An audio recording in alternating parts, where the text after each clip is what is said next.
Olá e bem-vindos! Olá e bem-vindos! Está começando mais um episódio do podcast Diário SA. Hoje, o nosso papo vai ser sobre um tema que, olha, muitas vezes passa meio batido, sabe?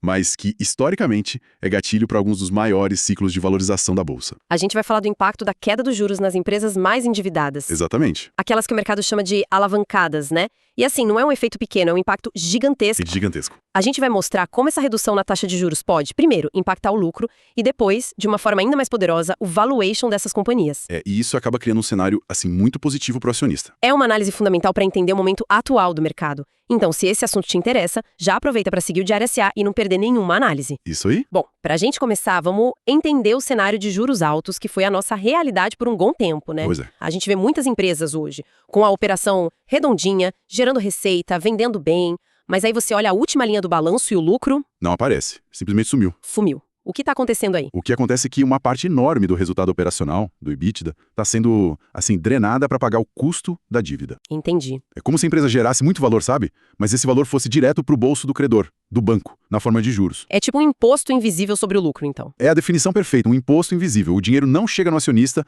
ele fica no meio do caminho. Certo, então vamos inverter o jogo. O que muda quando os juros finalmente começam a cair? Aí o primeiro impacto é o mais intuitivo, o mais direto de todos. A despesa financeira diminui. Simples assim. Simples assim. Se a empresa gasta menos com juros, sobra mais dinheiro no resultado final. E esse dinheiro vira o quê? Vira lucro líquido. E lucro líquido é o que realmente importa para o investidor, né? É o que importa. É a base para pagar dividendos, para reinvestir no negócio e, claro, para ter um valuation mais alto. O mais curioso é que essa melhora vem sem a empresa precisar vender um único parafuso a mais. Exato. É uma mudança puramente de cenário, macroeconômica, beneficiando o resultado da companhia. Ok, mas para não ficar só na teoria, vamos trazer alguns exemplos práticos que a gente viu nos materiais que analisamos? Vamos lá. O primeiro, que é um caso clássico, é o Grupo Simpar. Ele inclui empresas como a Vamos, a JSL, a Movida. São negócios que precisam de muito capital para crescer. Então eles usam a dívida como uma ferramenta estratégica mesmo. Ou seja, com juros altos, mesmo que o EBITDA delas cresça, o lucro fica muito pressionado. Exato.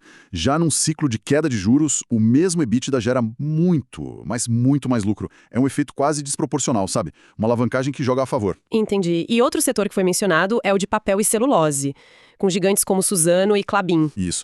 Elas também têm uma dívida bem relevante, mas... Mas aí tem uma particularidade, né? Tem. Elas têm um fluxo de caixa muito forte e a receita é em dólar, o que serve como uma proteção, um hedge natural. Então, para elas, o benefício é um pouco diferente. É um pouco diferente.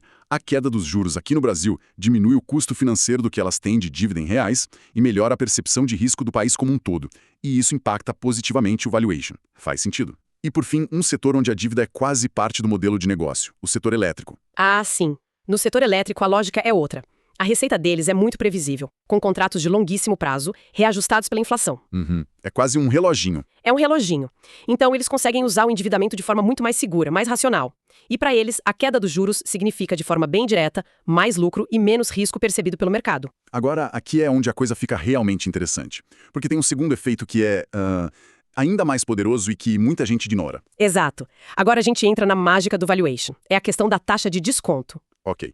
Explica isso de forma simples. Toda empresa é avaliada trazendo os seus fluxos de caixa futuros para o valor presente, certo? Certo. A régua que a gente usa para fazer essa conta, para descontar esse valor, é a tal da taxa de desconto. E essa taxa é diretamente influenciada pela taxa básica de juros da economia. Tá. Então, o que isso quer dizer na prática? Quando os juros caem? Significa que quando os juros caem, a taxa de desconto usada para avaliar a empresa também cai. E com uma taxa menor, o valor presente dos mesmíssimos fluxos de caixa futuros se torna maior. Peraí. Então a empresa passa a valer mais, mesmo que não mude absolutamente nada na operação dela? Nada. Mesmo que ela não venda R$1 a mais. O valor dela no papel, o valor justo, aumenta. Então esse é o ponto-chave. É um efeito duplo. Um duplo impacto. Ao mesmo tempo que o lucro aumenta porque a despesa com juros cai. O valuation sobe porque a taxa que se usa para avaliar a empresa diminui. É uma combinação explosiva. É uma combinação explosiva. Aproveita e curte e segue o Diário SA para não perder nenhum episódio. Isso nos leva a um erro muito comum que o investidor comete, né? Que é fugir de qualquer empresa com dívida, sem analisar o contexto. Sim, colocar tudo no mesmo saco. Exato.